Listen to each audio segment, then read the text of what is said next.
Okay, welcome to the Become Your Own Therapist podcast, the podcast where I try to put myself out of a job as a clinical psychologist so that you can become your own therapist. Today, I am delighted to have Professor David A. Clark on the podcast. He is a professor emeritus at the Department of Psychology at University of New Brunswick, Canada, and a practicing clinical psychologist with 30 plus years experience in providing cognitive behavioral therapy for emotional disorders. He received his PhD from the Institute of Psychiatry, University of London in the UK, and pursued postdoctoral work at the University of Pennsylvania Medical School under Professor Aaron T. Beck. He maintained an active research program on the cognitive features of depression, anxiety, and OCD, and continues to provide advanced CBT workshops globally. He is a fellow of the Canadian Psychological Association, founding fellow slash trainer, consultant of the Academy of Cognitive and Behavioral Therapies, ad hoc consultant with the Beck Institute, and the recipient of the Aaron T. Beck Award in 2008. He has co-authored several publications with Dr. Beck and has authored many of his own books, many of which I'm sure we will touch on today. Professor Clark, thank you for being here. And thank you very much for having me. It's a delight to be here. Great. I'm glad. Yeah, it's a delight to have you. So I was wondering, since you've done so much work in cognitive behavioral therapy, I was wondering if we could maybe just start with that general broad question for the lay audience, which is, what is cognitive behavioral therapy? Okay, sure. I'd be happy to. So one of the easiest ways I explain CBT or cognitive behavior therapy to my patients and to the general public is the way we think affects the way we feel and the way we behave. And in essence, that is kind of the essence of cognitive behavior therapy, which is if you can change the way you think, then you can influence how you feel and then also how you behave. So that's where the cognitive part of CBT comes in. So we have very specific interventions that we use to help people become much more aware of how their thinking might be affecting negative emotions, such as like depression, anxiety, fear, guilt, anger. So some of those like negative emotions. So how does our thinking affect these negative emotions? And then we have specific strategies that we help people to change the way they think so that so their thoughts become healthier, a bit more adaptive. And then the behavioral part is looking at coping strategies, how you can deal with your life problems in a different way so that you also feel better. So there's that two major components to cognitive behavior therapy: change the way you think, but of course you also have to change the way you behave and you cope with issues and problems in your life, in one's life. Mm-hmm. So what cognitive behavior therapy is not, cognitive therapy, CBT therapists tend not to spend a lot of time in people's past, their childhood, and that sort of thing, unless there's been, significant life events or trauma in the past that really needs to be dealt with. But generally speaking, like if, for example, with depression, or if you have an anxiety problem like generalized anxiety or panic disorder or social anxiety, we tend to focus on the here and now. And CBT takes a very problem-focused approach. So we look at what are some of the problems people are facing in their life, how can we change the way they think and how they cope with those problems so that we get reductions in anxiety, depression, anger, guilt, and other negative emotions. Great. I think that's the clearest explanation I've heard of CBT. I love that narrowing it down to that essence of changing the way you think so that you can change the way you feel and behave. That's so concise. Oh, thank you. Thank you. Great. Yeah. So, in line with what you're saying, I just want to latch on to the part about the present, staying in the here and now. I think a lot of people listening to the podcast probably have that maybe the stereotypical image from movies or media of you going to therapy and then someone asks, what was your relationship with your father like? Or, tell me about your childhood. What's the advantage of staying in the here and now? Well, if you think about it, most people, even if people don't necessarily have problems with their emotions like depression or anxiety, most people have issues or problems in their life or challenges, right? And obviously, what you're going through in your present life will have an impact on the way you feel and on the way you behave. So, for example, if you're suffering from depression, very often we find that people are trying to deal with loss, failure, disappointment in their life. So these are very real events. And that's one thing that's important to emphasize. Cognitive behavior therapists don't say, oh, it's all in the way you think. It's all in your mind.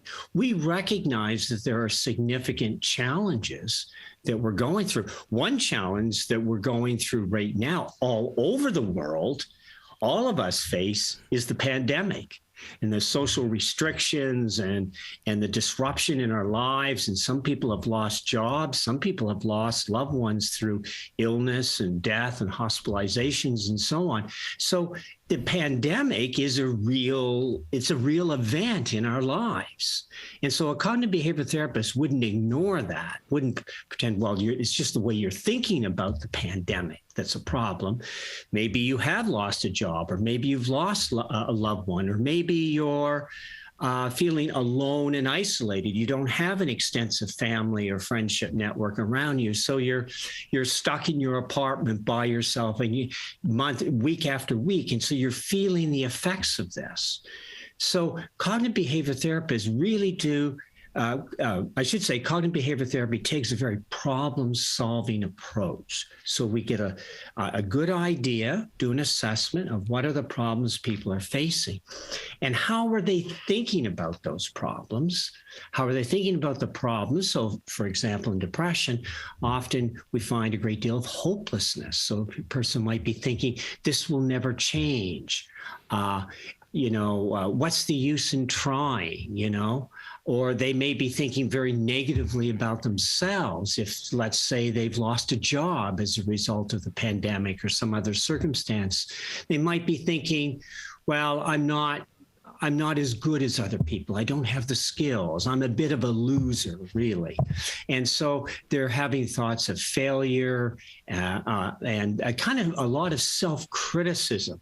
So the way they're thinking about themselves and their life circumstance will drive them further into the depression. So what cognitive behavior therapists do, is can we help people change the way they're thinking about the problem? But then how could you cope with that problem differently to bring some hope, let's say, if it's depression? And if it's anxiety, often it's people thinking that there's some terrible threat that they're it could be a physical threat, like what if I get the illness? Or it could be like in social anxiety, what if I'm made fun of, or what if people ridicule me, or what if I embarrass myself? And so they feel this threat whenever they're around people, which is expressed as a physiological arousal or anxiety.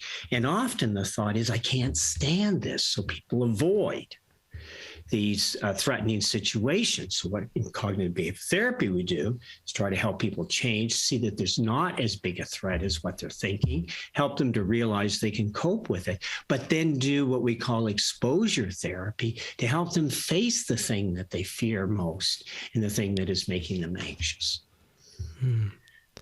Great. Yeah, thank you. So I hear a lot in that. I'm picturing like a 2-layered cake where you've got this layer of things that aren't going to go away. These are just events, things in the environment that have happened that you don't have much control or power over. But I'm hearing that CBT, even though it acknowledges that exists, the part outside the mind, that it focuses on the cognitions.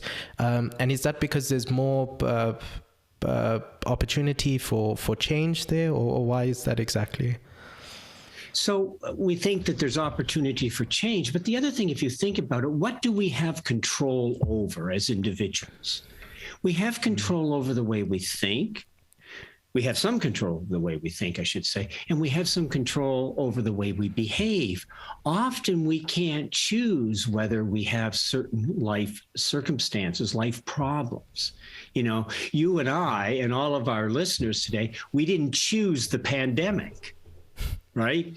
There's nothing we really can't say, well, I got COVID because. Now you might be able to say, well, I got COVID because I'm not vaccinated, or I got COVID because I wasn't wearing a mask or whatever. I suppose you could say that, but in a sense, you didn't cause COVID, and I didn't cause COVID, right? So a lot of times things happen in life that we're not necessarily responsible for them happening to us. We get ill sometimes. For example, I think cancer is a good example, very serious, life-threatening illness.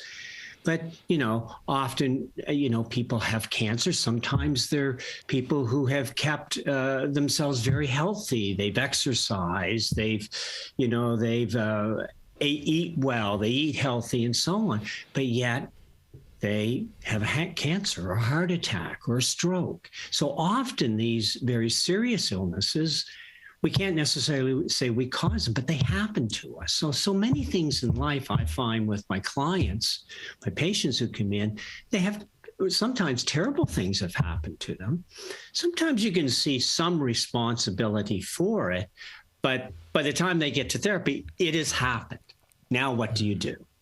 And that's kind of what cognitive behavior therapy does. It takes a very practical approach and says, well, even if you made a mistake in the past, even if you did something wrong in the past that caused something terrible to happen, like caused a breakup of your relationship, or caused difficulties with your children, or, maybe you lost your job because of some degree of, you were in some degree of you had some responsibility for that. I don't know, maybe you weren't working quite hard enough, or maybe you took too much time off work or something. Anyway, you lost the job. The point is you've come to therapy, you've lost the job. There's no sense in going over and over and over that.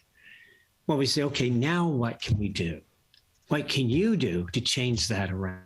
Now, sometimes it's important to look at the cause, what a person did or how they contributed to creating a problem so they don't create the problem in the future. But you always focus on the present. That's what's important. Dealing with the problems you have right now. I see how that can be quite powerful, just that shift in attention, moving from the things that are out of your control or things that have happened to things that you have some control over. It just intuitively feels like that's where the most progress could come from. Right. Yes. Yeah. Okay. Yeah. So I wanted to ask, before we get into the how of this, which is what the podcast is geared toward. Right. Is there anything else about cognitive behavioral therapy that you feel you should mention to the lay audience, or do you feel ready to move into some of the how? Well, I think there are a couple of things. First of all, in cognitive behavior therapy, they're kind of like, I always explain to my patients, there are two phases. One is an assessment. So we really want to understand your life circumstances. We take a bit of a history, your childhood and so on. Spend a little bit of time on that. We want to get a good understanding of the way a person is thinking about themselves, thinking about their life circumstances. Professor Beck often talked about what he called the cognitive triad, is how we think about ourself, how we think about our future, and how we think about our personal world around us. And so in a sense, I always keep that kind of what we call that cognitive triad in mind. And so I want to know, how are people thinking about themselves? How do they think about their future? How do they think about How do they think about their personal world? How do they think about their own vulnerabilities, their own ability to deal with their life problems, let's say? How do they think about their coping strategies and so on? So we get a good assessment of their thoughts and their beliefs, and then also their life problems. And then the behavioral part, we do an assessment of their ability to cope. What have they tried? How have they tried to cope with their problems? For example, are they using alcohol, or other drugs to kind of escape their problems? Are they avoiding? Avoidance is a big problem in both depression and in anxiety. And so are they avoiding? Are they doing a lot of they might be doing a lot of reassurance seeking from family members and friends, not really making any progress, but, just kind of looking for reassurance and support, but really getting stuck in their current life circumstances. So we do that assessment. Then we arrive at what we call a case formulation, which is a very important part of cognitive behavior therapy, whereas you put all that information together and give the patient, the individual, specific treatment goals, and then you focus your therapy on working towards those goals. Mm-hmm. And so there's two parts. There's the assessment and formulation, but then the second part of CBT is the actual treatment, the therapy. Mm-hmm. Okay, great. Yeah, I think that helps just give a general sense of what to expect if you went to a therapist who does CBT. Hey. Now, could I add one other thing, Nevern? Is this, that in cognitive behavior therapy, we often say that it's very much a collaborative effort between the patient and the therapist. So the cognitive behavior therapist asks lots of questions. We call it the Socratic dialogue, where by asking the patient, the individual questions, we're hoping that the individual will achieve some degree of self-discovery. So it's much better, for example, if we look at anxiety, for example, take that example for that emotion as an example for a moment. Let's say we look at anxiety. It's much better for the patient or the client to be able to to come to this realization through questioning. They might say, I really realize the thing why I keep avoiding people, let's say social anxiety, is because I'm terrified of embarrassment. I'm terrified that I'm going to say something and I'll feel this intense emotion of embarrassment and shame. And so therefore, better that I avoid people altogether. It's much better for the individual to discover that through our questioning process than the therapist to say directly, your problem is that you're terrified of being embarrassed. So in cognitive therapy, we engage in this, what we call Socratic questioning, so that the client can discover for themselves what some of these problematic ways of thinking and coping are. And the second thing is a collaboration. So it's not like the therapist tells you what your problems are. You work together to discover those problems, some of those devise a plan and work together. Cognitive behavior therapy, we give lots of homework assignments. Nobody likes homework, so we change the title. We call it practice assignments or self-help aids. But you know what? It's homework. At the end of the day, it really is homework. And, these homework assignments, what people do between the sessions is absolutely critical. That's where you learn how to deal differently with yourself, how to relate differently to yourself, how to relate differently to other people, and how to deal with life problems. So homework is another critical element in CBT.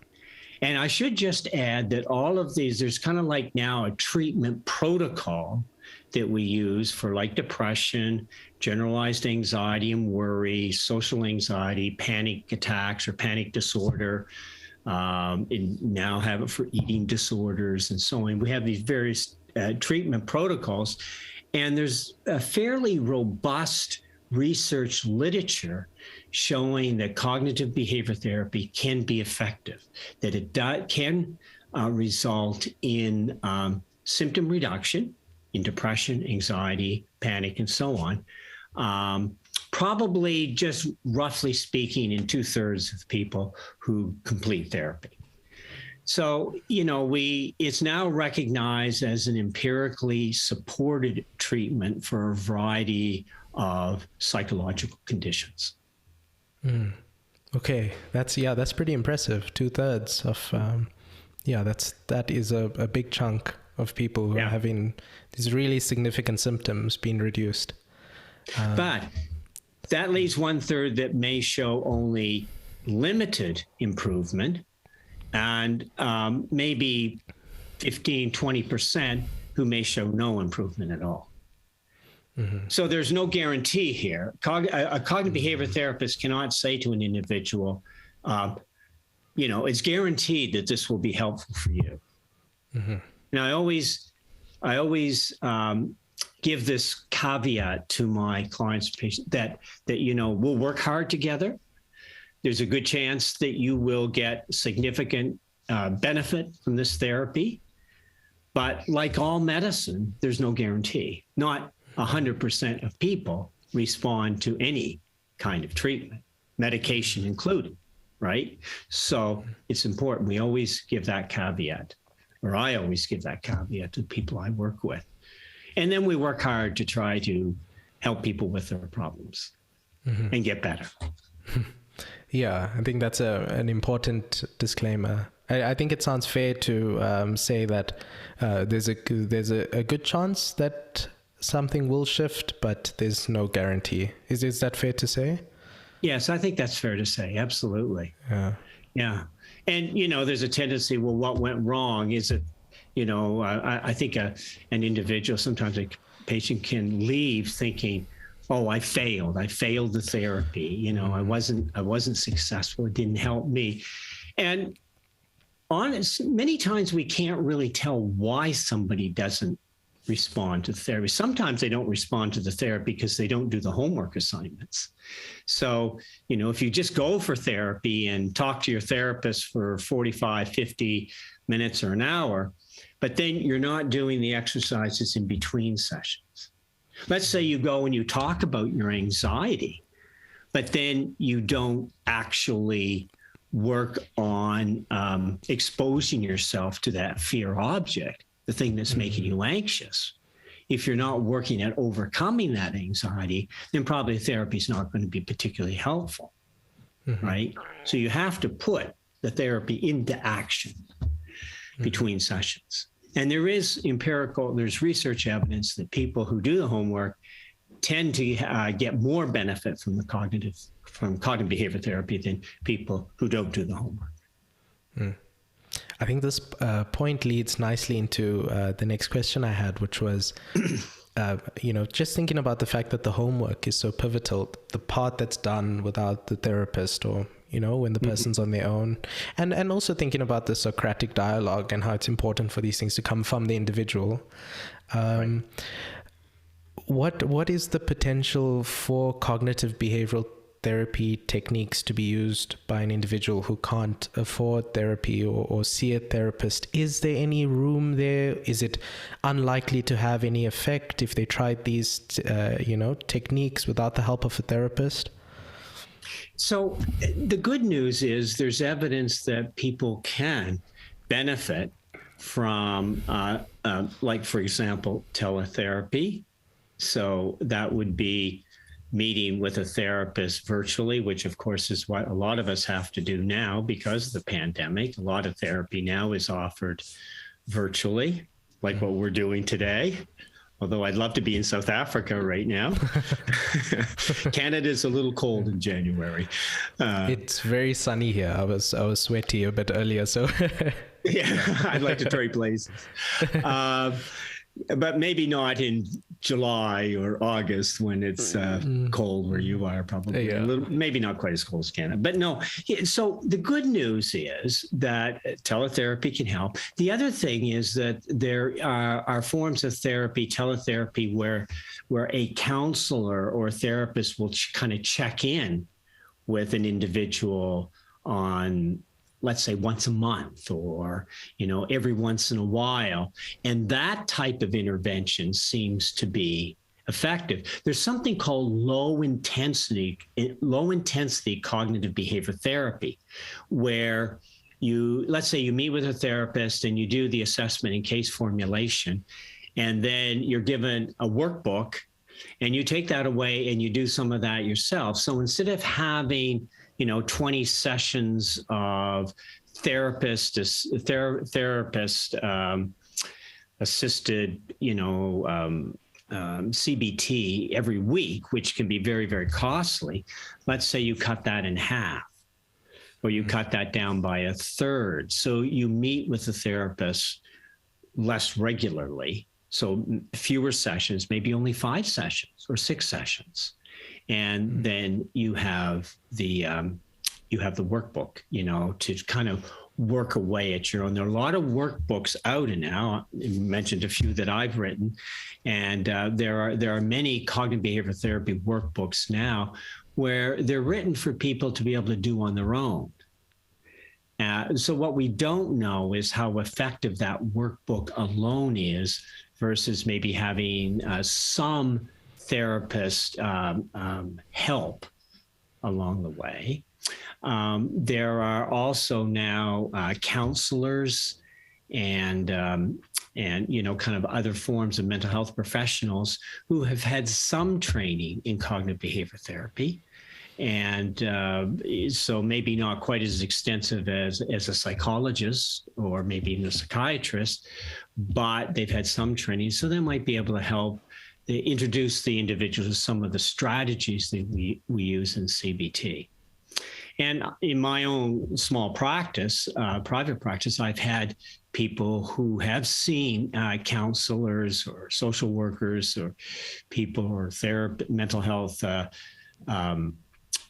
therapists in the past, and they've had some benefit, but then they needed a little bit more than what could be what is available through those the services those individuals offer.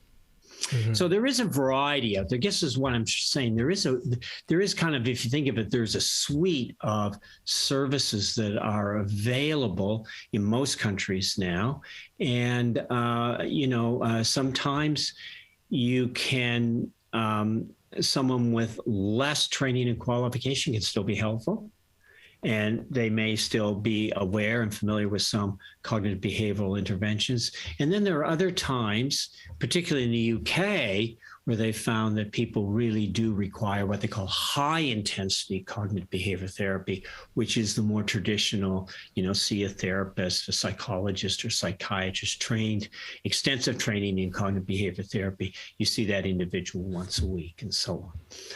Mm-hmm.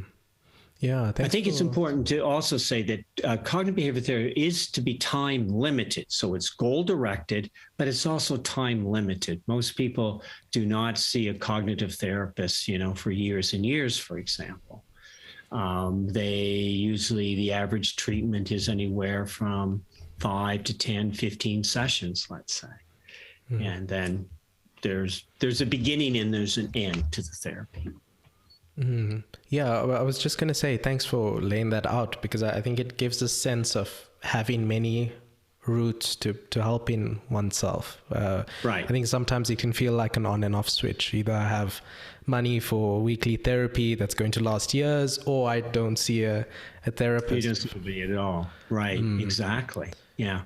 Yes, so I think you created a bit of spaciousness there for those who are listening. And I'm going to push the envelope here, but if you don't mind, and I want to, Okay. I want to ask, what I was thinking. You can tell me if you're okay with this, but what I was thinking is based on your experience with anxiety and depression, and given their prevalence, I was wondering if you would be okay sharing some ideas about for the individual who can't afford therapy. There's no access, which is actually quite a big problem here in South Africa. But yes. For those individuals, with the caveat that we don't have effectiveness studies on just the workbooks alone or just these self-help techniques alone, with that caveat, would you be okay sharing some ideas of what sort of behavioral strategies / ways of thinking you would turn to? Yeah, sure. Okay. So let's, I think it'd be most helpful to look at different conditions separately. So let's start with depression, because of course, depression is very common in most countries, Canada included, and the US and UK and South Africa and so on. So depression is very common. So there are a couple of ways that we try to help people with depression. And one of the most effective is what we call behavioral activation. And this is the behavior part of cognitive behavior therapy. So what happens in depression is the people, of course, some of the symptoms of depression is lack of sleep and appetite, like a chronic fatigue, feeling tired, feeling a loss of interest. You don't get enjoyment out of things, in normal activities and so on. So what happens is the depressed person often withdraws, becomes very passive. They withdraw into themselves. In the most extreme case, a person with like major depression may refuse to get out of bed. They may stay in bed all day, all night. They may hardly ever come out of their room.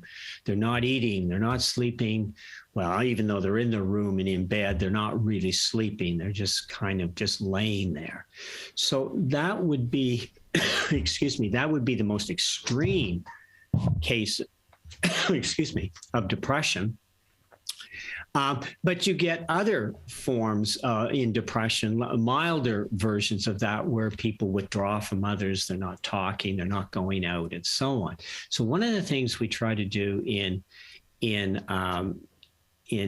CBT for depression is that we encourage people to get out. We call it graded activity exposure. So you kind of set up a little schedule and you do some minor activities. Like, so let's say, for example, you've let your house, your apartment get very untidy. Maybe you've got dirty dishes in the kitchen and, you haven't cleaned the place for a long time. And that's because you're so depressed and so on. And this could be true for men or women. And so maybe one of the assignments you have is, okay, I'm going to clean up the dirty dishes, I'm going to wash them up. I'm just going to wash the dishes, right? It's amazing that one little activity can give you a sense of a little glimmer of hope, like you've done something, right? You've done something for yourself. And then we say, okay, so let's maybe start there. And then we add to that and add to that. So it's, Beck used to call it master and pleasure experiences. So the mastery part of it is gradually doing more and more that gives you a sense of accomplishment. And then the pleasure part is doing some things you used to enjoy. Now, you're not going to get the same level of enjoyment now because you're depressed, but you start doing them because doing some of these things is better than lying in bed and doing nothing. Right? Mm-hmm. And then another important part of that activity side is not only doing things, but connecting with people, having some exposure. Maybe it's even going to the supermarket and picking up a few things. You're around people. Of course, everybody's wearing a mask, or maybe they are in Canada anyway.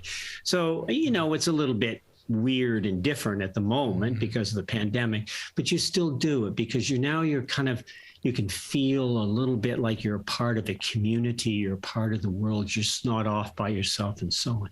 So in depression, We help people do that. And in fact, on that activity side, there's evidence that if you exercise, physical exercise can help with depression as well. So maybe start by walking around your block, or, a short walk, and then you kind of build gradually. You keep building up to maybe walking a bit further, and maybe start jogging a little bit, and so on.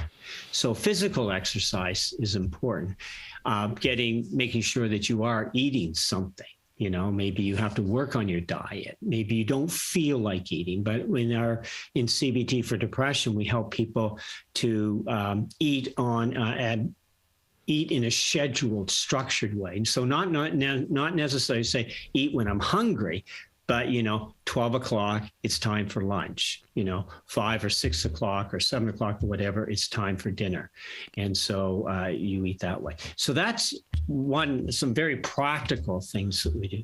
And the other thing for depression on the thinking side of it is often people are very, very down on themselves. And what Beck found in cognitive therapy for depression is that people's thinking is often very, very rigid and extreme. So it's not that they think, oh, I'm disappointed in myself. They think of themselves as an utter failure, of having no value. And so we work on those things. First, help people identify what is it that you're actually thinking to yourself while you're lying in bed. What are you telling yourself? And is that actually true? So if you say, well, I'm an utter failure. Well, let's look at that for a moment. What's the evidence that you're an utter failure? Well, I lost my job. Okay, so that's evidence of being a failure. You lost your job. But what else has happened in your life that shows that as an indication that you're an absolute failure? And is there anything else in your life that would suggest you're not an absolute failure? Have you had no success in your life? Nothing at all? You've never achieved anything, and so then we go through the evidence for that. Now, what would be a different way to think about yourself? And maybe the alternative, healthier way is, I'm disappointed. I've had disappointments in my life, but what can I do now to overcome those disappointments? So that would be depression. Anxiety, what we help people do, there's two things. If we look at the cognitive side, is that people often exaggerate their threat, right? So they exaggerate the severity and the frequency of the threat. So the person with agoraphobia, for example, will say, for example, if I go to the grocery store, I know I'm going to have a panic attack. I will have the worst panic attack I've ever had in my life. Mm. And so they say, it'll be terrible. It'll be severe. Maybe the paramedics will be called. There'll be, people will gather around me. I'll be on the floor and gasping for air, and it'll be just terrible. So I better stay away from supermarkets. Right? So what we would say is, okay, are you exaggerating? I'm sure you go to the supermarket, you'll be anxious. But will it be a severe panic? And you may even feel physiological arousal. Maybe you'll have an anxiety attack. But will it be this super panic attack? And what would happen if you just hung in there a little bit longer? Work with the symptoms. Let them kind of subside or drop on their own. Now, you're not going to get to the point of feeling totally comfortable in the supermarket. Maybe you'll get to the point in 20 minutes or half hour where you're okay. You're tense, you're anxious, but you're okay. So one of the things we would do in anxiety, cognitive behavioral therapy for anxiety, is encourage people gradually to expose themselves to the things that make them feel frightened or anxious, and then to collect data, record their experience in terms of, was it as bad as you thought it would be? And did you cope better than you thought you would cope? And so they start to learn, hey, I tend to exaggerate threat and danger. And I'm better at coping with this than I thought. The world doesn't come to an end. The thing that with people with social anxiety, for example, I often encourage them, let's say you embarrass yourself. Who hasn't embarrassed themselves at some time in their life, right? We can all probably think back to some really embarrassing thing we said or did. And, you can almost feel that emotion all over again. But you know what? Life went on. There are no billboards, advertising your embarrassing experience. People kind of forget about it. They might not. They might say, boy, wasn't that a stupid thing that Dave Clark said, or, how he acted or whatever. But, they go on. We go on. They just kind of like, oh, well, doesn't matter. Right?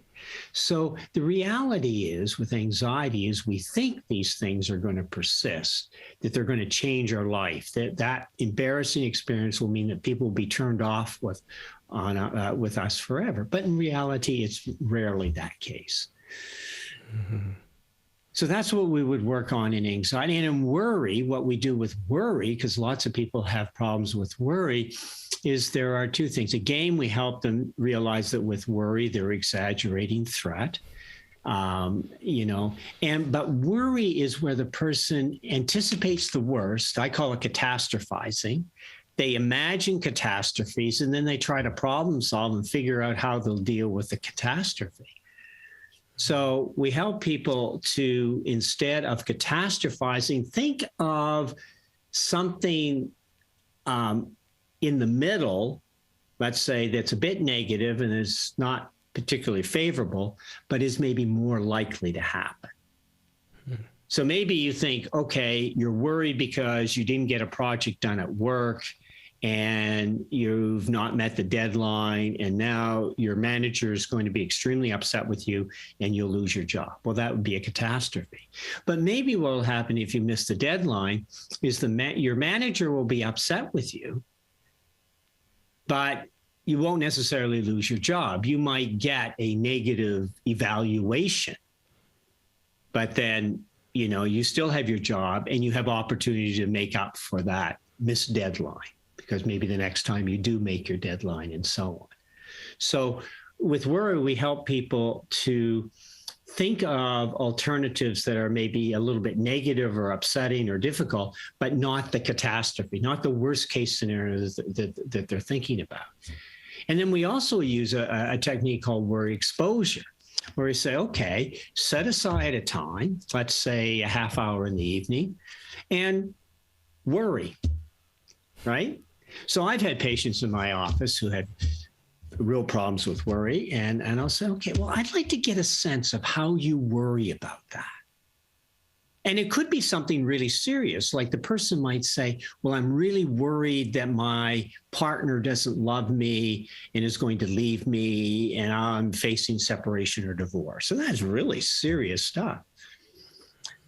And maybe there's no real indication that that's going to happen, but the person is worried about it. Worry. So I often say, okay, well, why don't you worry right now? I mean, talk out loud your worries so I can get a sense of what that's like and how you worry. And every time I've done that, maybe for 30 seconds to a minute, the person will kind of, well, I'm worried that, she'll leave me, or, and they kind of go, and then they stop and they go, I don't know, what do you want me to say? And I said, well, I just want you to worry. You tell me you worry for hours on day about this separation divorce. I just want you to do it for 5 minutes for me now. And you know what? They can't do it. And it's so interesting. They're shocked themselves. Like, why can't I worry? Well, and I think there are a couple of explanations. One is you're taking control over the worry. If you say to yourself, okay, now let's worry about it. You're taking control of the worry, not the worry taking control over you. So you take control of the worry, and then you say, okay, now what are all the different things I'm worried about? And as you start to make yourself worry, you begin to realize, well, let me see, if this happened, what can I do about it? I could do this, or I could do that, or, you could problem solve it in some way. And you start thinking about how you might cope with it. And then you keep doing that. So day after day, you have your worry period, 30 minutes or so. And then maybe I find most often what patients will say to me after about a week or two, they say, I'm bored with that. What a boring thing. I'm tired of it. I don't want to do that assignment anymore. And that's when I say, voila, that's exactly what we want. I want you to be bored with it. You get bored with your worry, you won't be worrying. It almost feels like the worry then isn't the actual problem. It's almost like if, they could have just, it feels like they're worrying, they're trying to push the worry down, or they're trying to avoid something in some way. And if they were actually just to be exposed to the worry, just let it out fully, that they'll see it's actually not that bad. And that's actually a very, very good point, Nevern, because that's exactly what Professor Tom Borkovic at Penn State University, that's what he said worry was about, that worry wasn't an avoidance strategy. It was a way of not facing up to the thing that you fear most. And so that's what he was getting. That's why they call it worry exposure, which is, okay, face up to the catastrophe, worry about it, think about it during these worry exposure sessions, let's say, and you deflate the significance and the intensity of the worry. It's kind of like letting the air out of a balloon in a sense. Yeah, so it becomes less real for you.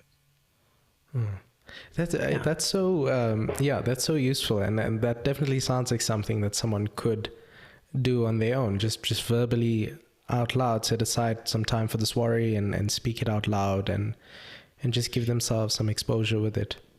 Right now, there is a caveat I always express. Okay.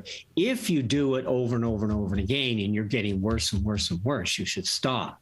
Because, for example, if you're anxious and depressed, and the thing you worry about is, being abandoned and rejected and unloved, and so you spend lots of time thinking about being, in this worry exposure, about being abandoned, rejected, and unloved, that could make you more and more and more depressed. So you don't want that to happen. You don't want it to drive you into a profound sense of hopelessness and even possibly suicidal ideation, where you think, well, then I guess the only solution is to end my life, let's say.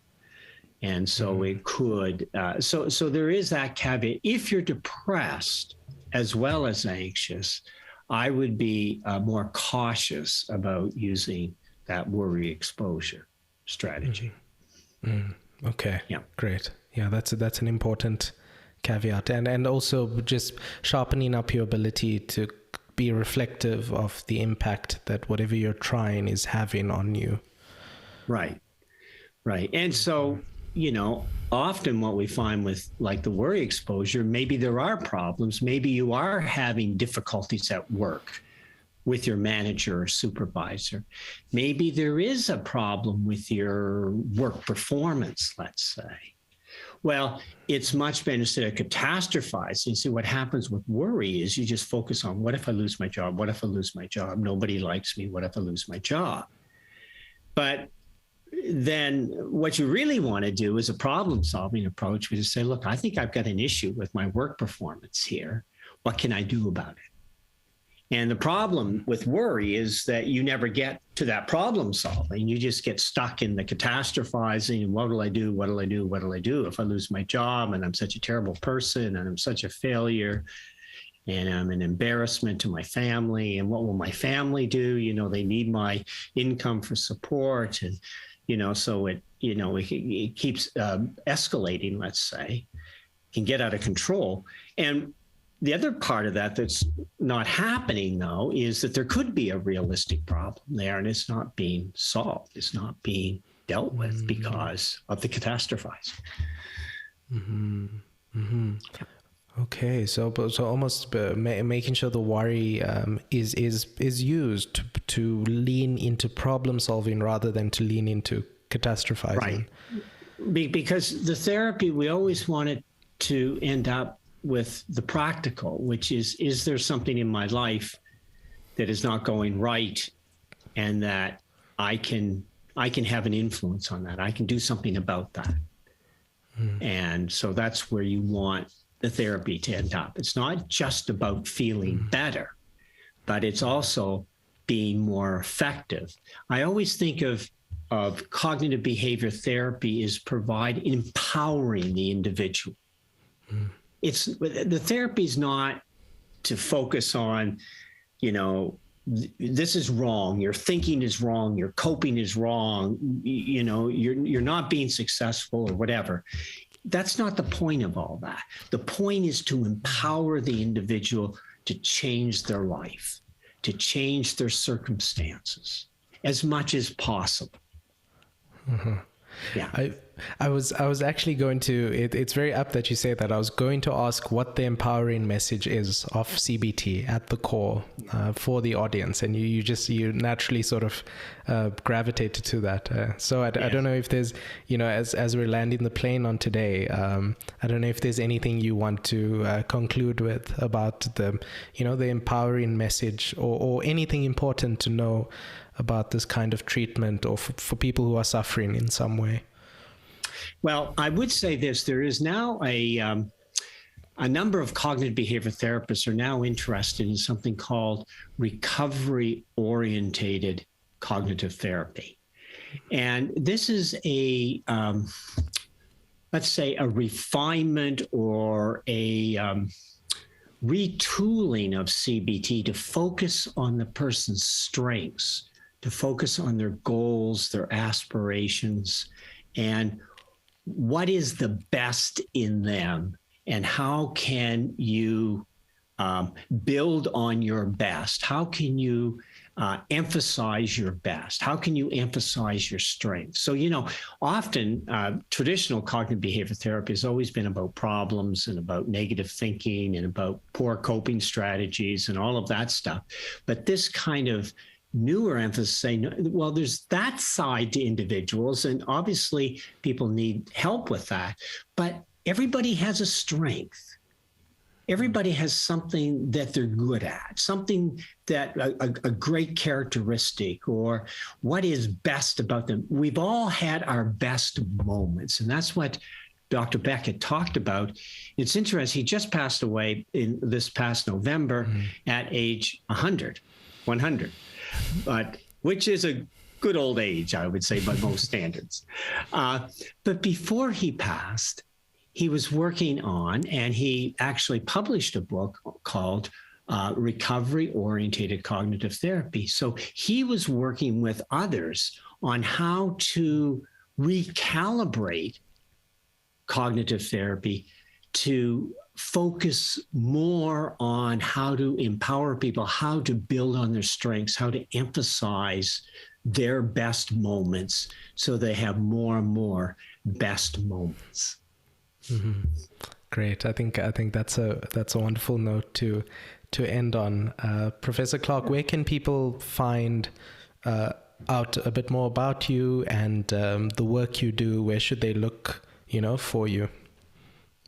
Well, I have a website, so that's one place, and it's www.davidclarkpsychology.ca. Okay, so that's one place, but also Amazon, and most of the books, the workbooks, are available through Amazon or any of the online bookstores, Amazon UK or Amazon.com or whatever. And if you just type in David A. Clark, you'll find some of the books listed there.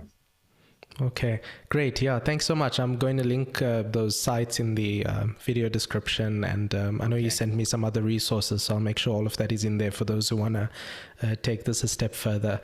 But yeah, thank you so much for being here. I feel like especially that last 20-30 minutes was so dense. There's so many doors I want to continue going through, but out of respect for your time and mine, we'll end for today. Yeah. Well, thank you very much. It was a pleasure having you. Great questions. And it's always, I always like the opportunity to be able to share about cognitive behavior therapy to, a general audience, because I think it does have a lot to offer people. And we are living through difficult times, right, at the moment. So there are more people who are suffering with our life circumstances as they are. So thank you very much, Nevern, for this opportunity to speak with you. Yes, of course. Thank you for being so generous with your knowledge. Okay, you're welcome. Care. Take care. Bye now. Okay.